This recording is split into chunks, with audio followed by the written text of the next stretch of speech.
À la suite d'un soulèvement de bandes armées en février qui a conduit le Premier ministre haïtien à la démission, il n'y a guère eu de doute quant à l'origine des armes aux mains des gangsters. Les Nations Unies affirment que le lot d'armes à feu qui a plongé Haïti dans le chaos était lié à un trafic en provenance des États-Unis. Pas une seule arme ou balle n'est fabriquée en Haïti. La quasi-totalité viennent des États-Unis, dont une grande partie directement du port de Miami. Haïti est loin d'être le seul pays à être confronté au trafic d'armes en provenance des États-Unis.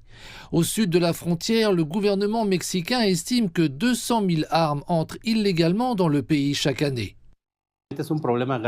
Au Mexique, le trafic d'armes est un problème grave. 70% des armes à feu des cartels proviennent des États-Unis.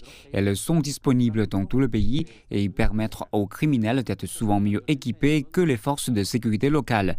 Il existe même des groupes WhatsApp au Mexique qui se consacrent uniquement à la vente d'armes à feu illicites. Un état de fait qui a conduit le gouvernement mexicain à intenter une action en justice contre l'industrie américaine des armes à feu et la pratique des acheteurs de paille, ceux qui achètent des armes illégalement en ayant l'intention de les faire passer la frontière. Les fabricants et les distributeurs sont négligents parce qu'ils ne surveillent ni ne sanctionnent leurs distributeurs, leurs canaux de distribution et leurs points de vente en sachant que leurs armes sont vendues à des acheteurs de paille. Les entreprises doivent rendre compte de ce qu'elles font et du préjudice que subit le Mexique.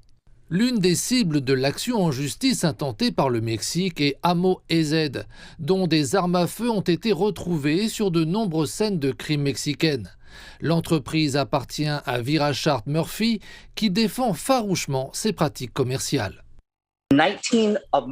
19 heures des armes répertoriées sont passées par mon magasin il y a 5 ans. Nous vendons 30 000 armes par an. Lorsqu'on se présente à mon comptoir et qu'on souhaite acheter une arme, nous transmettons les informations au FBI et à l'ATF. Ce sont ceux qui nous disent si oui ou non cette personne peut avoir une arme. Ce qui est fait avec une arme à feu une fois qu'elle a quitté mon magasin n'a vraiment rien à voir avec moi.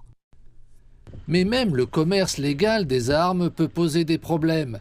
Récemment, l'Équateur a renoncé à échanger l'équipement vétuste de ses forces de sécurité contre des armes à feu américaines plus modernes, après avoir appris que Washington enverrait son matériel plus ancien sur les lignes de front en Ukraine. Qu'on le veuille ou non, l'Amérique, en armant le monde moins développé, risque de créer des problèmes que ses voisins ne pourront pas gérer.